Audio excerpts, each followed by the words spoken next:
Hola, el día de hoy les voy a presentar una resolución de la situación problema en que nos enfrentamos, y esto se trata sobre el derrame de los hidrocarburos en el ducto administrativo de la refinería de petróleos mexicanos Pemex, que está ubicado en Cadereyta Jiménez, Nuevo León, en el año 2014. Este derrame provocó la contaminación del río San Juan, ocasionando daños en el ecosistema del río, como en sus cultivos, en la calidad del agua para el consumo humano, en la fauna silvestre y ganado. Y por lo que entendemos de esta problemática es que los científicos han logrado separar gran parte del petróleo del agua, pero no al 100% para recuperar el ecosistema del río. Y es por eso que nosotros vamos a brindar un análisis del por qué el petróleo y el agua chocan y por qué no se ha podido recuperar el ecosistema al 100% ya después del paso de los años. Y para ello voy a brindar unos ejemplos de los compuestos que están involucrados en esta problemática, y uno de ellos son los hidrocarburos alifáticos, que son hidrocarburos lineales que están presentes en el petróleo crudo y en sus derivadas, y estos son como el metano, etano, propano, butano y pentano. Y también están los hidrocarburos aromáticos, que son los de carbono de doble enlace, y el más común y el que está presente en esta problemática es el benceno. Y debido a todos estos componentes les vamos a dar un mayor análisis para analizar el comportamiento del petróleo con el agua. ¿Qué es un hidrocarburo? Los hidrocarburos son un grupo de compuestos orgánicos que contienen principalmente carbono e hidrógeno. Los hidrocarburos pueden tener estructuras moleculares lineales o cíclicas, compuestas únicamente por átomos de carbono e hidrógeno, unidos por enlaces covalentes. En los alcanos, los enlaces son simples. El agua, por el otro lado, tiene una estructura molecular en forma de V, con dos átomos de hidrógeno y uno de oxígeno, con enlaces covalentes polares. Bueno, ahora vamos a analizar las moléculas de hidrocarburo más presentes en el problema. Primero tenemos al metano y su fórmula química es CH4. El enlace está compuesto por enlaces covalentes sencillos y el átomo de carbono se encuentra en el centro y está unido a 4 átomos de hidrógeno. Y pues su geometría es tetraédrica también, y son 4 átomos de hidrógeno alrededor del átomo de carbono, ¿verdad? Y ya pues la polaridad del metano es una molécula polar también, por su falta de polaridad, y eso es por su geometría, ¿verdad? También tetraédrica, y la simetría de la distribución de electrones en la molécula. Y luego también tenemos benceno, y por su fórmula química es C6H6. Y el enlace es que tiene una estructura de anillo hexagonal, con enlaces dobles, con 3 enlaces dobles y 3 enlaces sencillos alternados. Su geometría es plana y hexagonal. Se considera plana por la resonancia que tiene de electrones en el anillo, que mantiene una estructura plana. Y ya pues la polaridad es una molécula polar, igual que las otras dos. Dirías que es polar porque tiene enlaces dobles y sencillos, y la distribución uniforme de electrones te da a entender que es polar, pero no, esta es apolar. Y ya pues por último pues el agua, claro, el agua pues es H2O, y los átomos de hidrógeno están unidos al átomo de oxígeno mediante enlaces covalentes sencillos, o sea, 2 enlaces. Y ya su geometría pues es angular en forma V, y por la disposición de los átomos de hidrógeno alrededor del átomo de oxígeno. Su polaridad, pues el agua es una molécula polar. Se debe a la electronegatividad del oxígeno, que atrae más fuertemente los electrones compartidos en los enlaces HO. Y ya.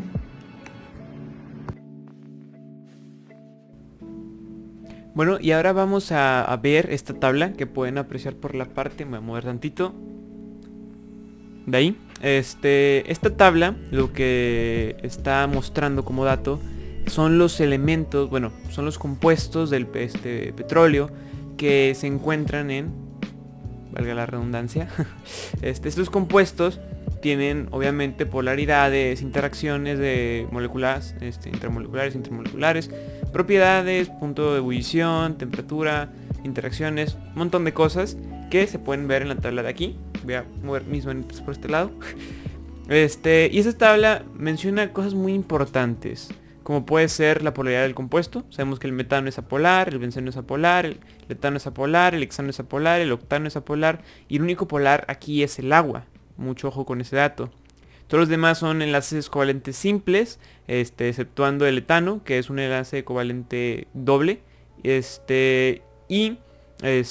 También tenemos el agua, que es un enlace covalente simple, y pares de electrones no compartidos se pueden apreciar. Hay pares que no se comparten. Sobre propiedades tenemos masa molar, tenemos densidad, tenemos estado de agregación, punto de ebullición, solubilidad. De hecho nos podemos dar cuenta que casi ninguno, por no decir que ninguno, es soluble en agua. Solo el agua es soluble en agua, valga la redundancia, porque lo similar disuelve a lo similar, el agua al agua. O bueno, en este caso lo polar a lo polar, lo polar a lo apolar. Y también vemos las interacciones moleculares, tenemos las fuerzas de dispersión o los enlaces que no se forman. Y también tenemos los enlaces de hidrógeno que solo se encuentran en el agua. Igual, sigue siendo único. ¿Pero por qué menciono todo esto? ¿Qué tiene que ver todo esto con el punto de ebullición y también la viscosidad? ¿Por qué menciono la viscosidad? Bueno, es que las interacciones entre las moléculas influyen directamente en el punto de ebullición. Los líquidos con interacciones intermoleculares más intensas suelen exhibir puntos de ebullición superiores y de mayor viscosidad. Mucho ojo a ese dato. Esto se debe a la fuerza de estas conexiones, que obstaculiza el movimiento molecular mutuo. Además, aumentan de manera proporcional al resto del agua. Y, eliminando esta tabla, a continuación, también de este mismo lado, pueden observar una nueva tabla que es similar a la anterior, sin embargo aquí está un poquito más resumida y se muestra la polaridad, la solubilidad en agua otra vez, para que tengan el dato a la mano, la densidad, la viscosidad y las fuerzas intermoleculares. Todo esto con el motivo de reflexionar sobre estos datos y saber por qué el agua no se está disolviendo entre el petróleo y qué podemos hacer para evitar esto. Así que adelante, Alfredo, continúa con la explicación. Las interacciones intermoleculares entre hidrocarburos y el agua que están presentes en esta situación tienden a repelerse o al menos tener interacciones muy débiles. La razón es por la estructura que ambas moléculas tienen. En primer lugar, los hidrocarburos, sin importar el tipo, solo tienen enlaces de carbono-hidrógeno, los cuales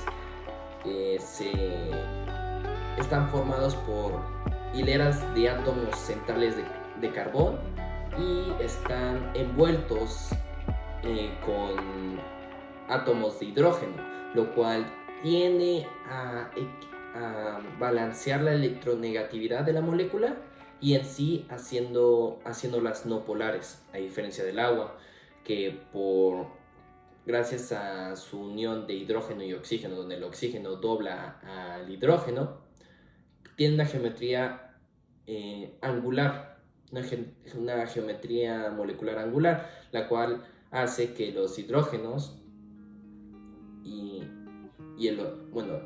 hace que el hidrógeno tenga una electronegatividad más grande que el oxígeno. Por lo tanto, hay una interacción entre polar y no polar, lo cual es extremadamente débil. Y lo que pasa en las sustancias es que uno hace una capa y no se puede disolver en el otro. En los hidrocarburos, ninguno de los tipos se puede disolver en agua. Es evidente que la concentración de los hidrocarburos dentro de seres vivos es tóxico. En el caso del benceno o otros similares, se ha visto que estos tienden a atacar al sistema nervioso, mientras que otros compuestos pueden ser hasta cancerígenos. Esto se ha notado que en los animales, y mientras en las plantas y otros seres vivos, estos pueden procesar las sustancias para accidentalmente hacer compuestos más tóxicos. Aunque la toxicidad varía entre cada tipo de hidrocarburo, como los alifáticos y los aromáticos, tienden a tener más toxicidad entre menos peso molecular tengan.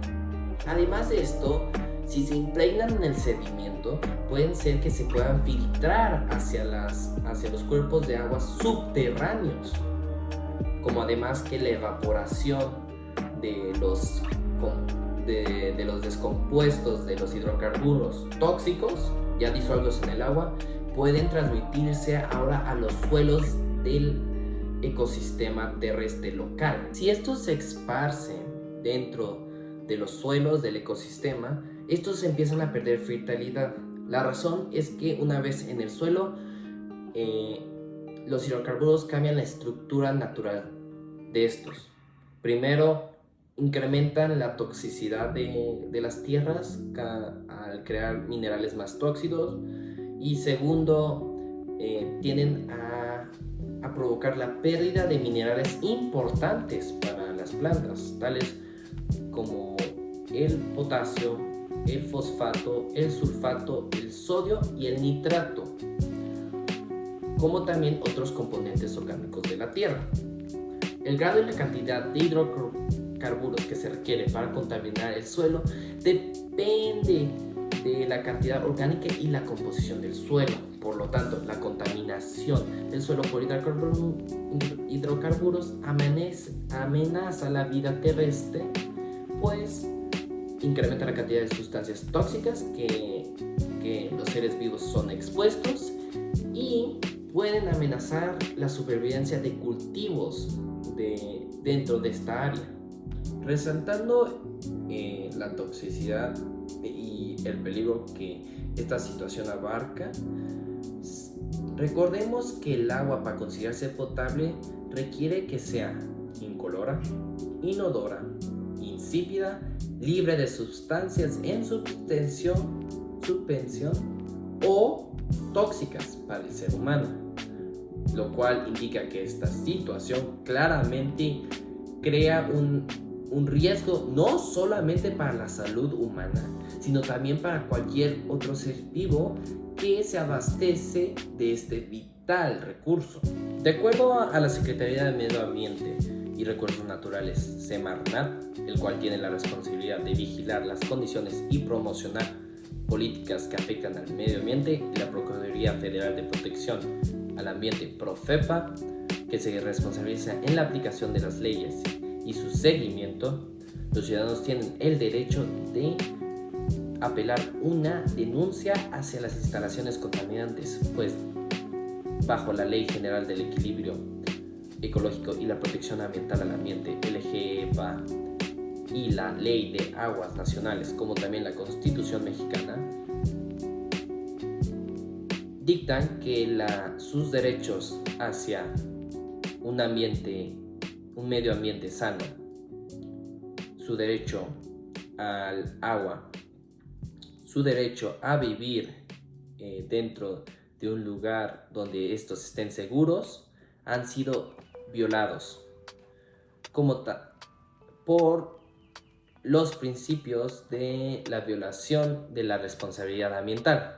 Por lo tanto, los ciudadanos tomaron su derecho a la participación ciudadana para poder solucionar la situación.